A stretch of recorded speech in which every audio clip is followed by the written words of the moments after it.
Hi, welcome to the Ambient iPad. Let's make some music.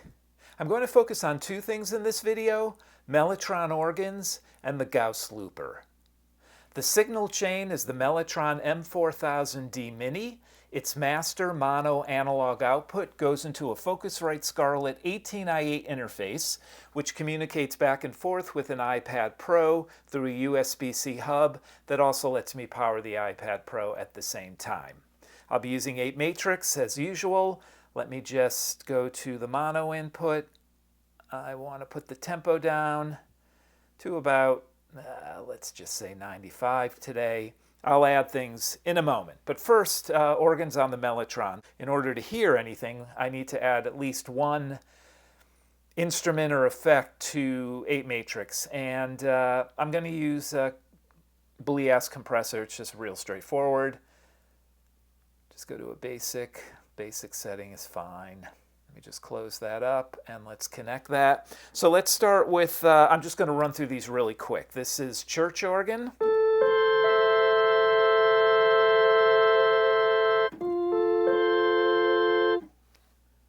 That was church organ from the Mark I. Here's church organ from the Mellotron Mark II.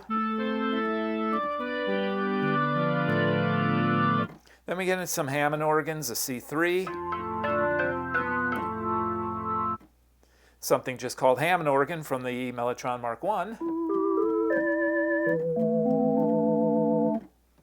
And then just called organ. This is also from the Mellotron Mark I. Then we have an organ from the Chamberlin M1. And then organ 1 from the Mellotron Mark II. And then organ 2 from the Mellotron Mark II. And then finally pipe organ.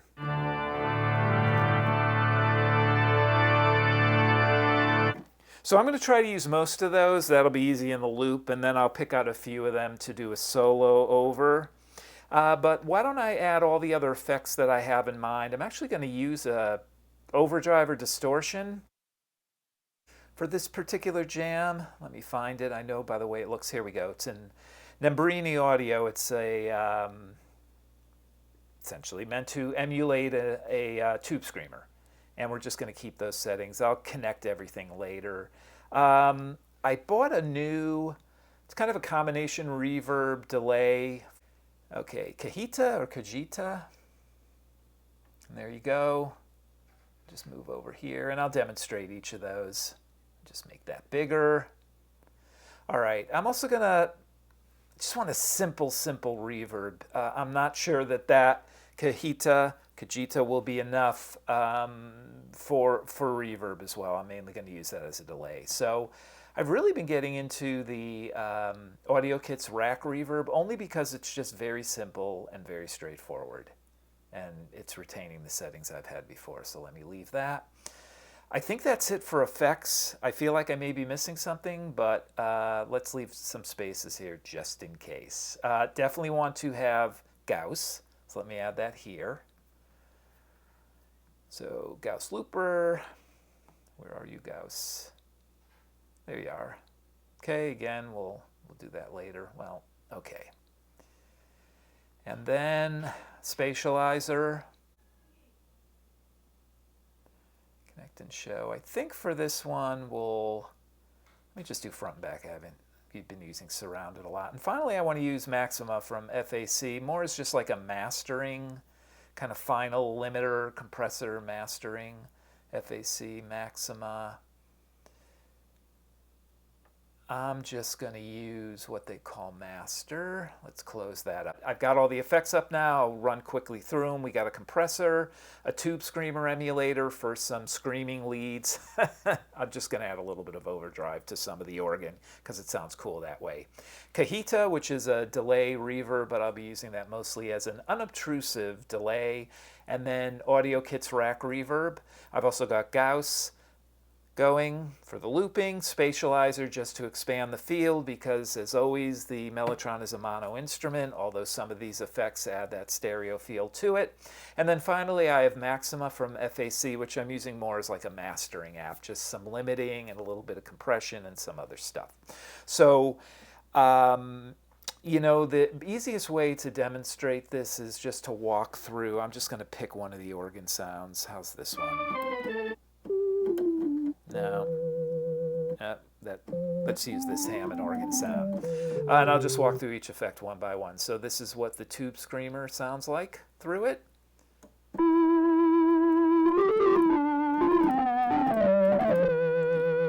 You're getting a bit of the unaffected sound too because I haven't routed everything correctly. Let's turn that off. Okay, here's Kajita.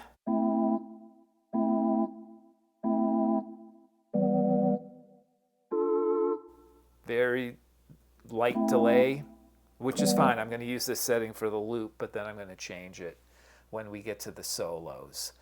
And then Rack Reverb, let's turn that off. Turn Rack Reverb on so you can hear that.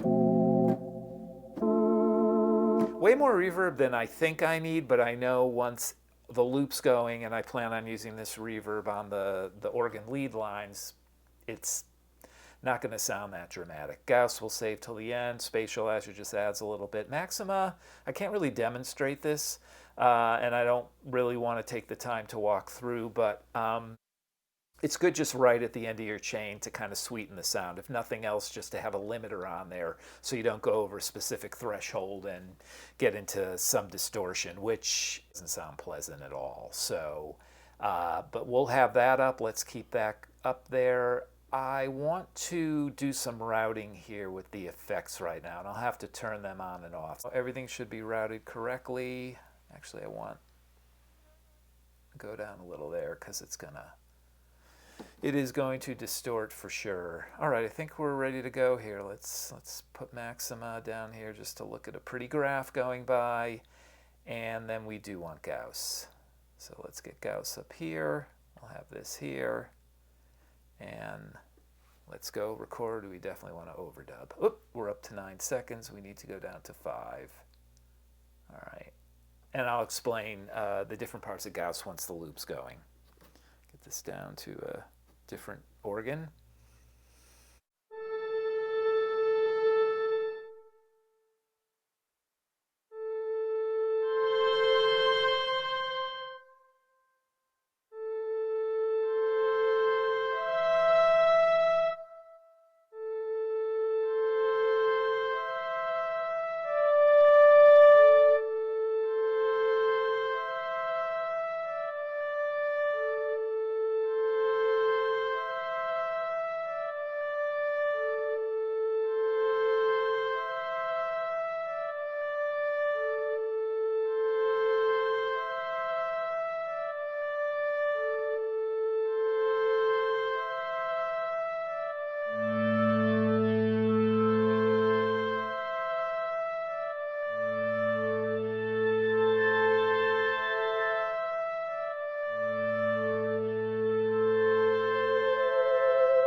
Let's turn record off. Let me lower the volume on that slightly while I talk here. We'll put it back up. So that's just a quick loop, a bunch of different organ sounds, and then I'll do some soloing over that. But let me just quickly walk through Gauss. So you can set the loop length by seconds, by beats. You can also have the loop decay. So I use a looper. I do like to use decay. I'm not going to use that for this video except to act like a quick volume control. Then we move into, there's a sequencer section. Also, you can control inertia, which is the mechanical aspects of a tape looper, and then warble, which is the media, the tape itself. There's a sequencer in here that you can use different settings on. I will get to that in a moment, and an envelope to control that. We also have a filter, which comes in handy, particularly if you're using the decay and you do some cutoff. You can really emulate the characteristics of a longer tape delay. And there's also delay built in. I find that works really well when you're using the sequencer because it adds another component of rhythm to it. So what I'm going to do now is just get the sequencer going so I can demonstrate that. So that's a pretty straight rhythm. And you can change some of these just to create different steps along the way. I mean, it helps if you use math, right? Let's go for a quarter, and then we should do a half here. I'll be completely honest. I prefer just the first one, and then you just add some delay here, and you really get that kind of rhythmic back and forth going. I use a little inertia, not too much warble. I keep that down because you do want the successive darkening if you're decaying a loop, but a lot of the kind of stretchiness and flutter of the media itself that just doesn't really apply for me here. All right, very long explanation, but that's where we're at. And then I would do something over this too.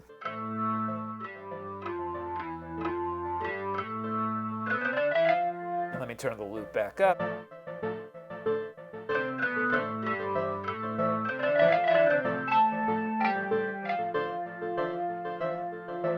All right, let me turn it back down because I want to demonstrate one other thing. Coming out of the sequence is not easy. It's very abrupt. Let's go back into it. And I discovered there's another way to do this, which is to raise the decay of the amp envelope, and it'll start smearing and essentially sounding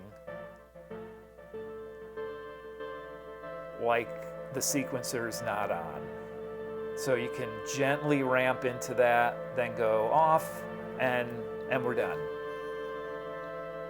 So that's essentially the loop. I'll do some soloing over this again. This is building a short loop and having it run fairly static. Maybe the next video we'll do a different type of loop where I'll actually demonstrate the decay. Actually, I don't want to. A lot of times I do a different camera angle. I don't want to do that. There'll be an edit here in the video so I can reset everything up, but I'm going to get into the jam.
The Gauss Looper is a lot of fun. You can build up a simple soundscape or it can get more complex, and then there's any number of things that you can do over that.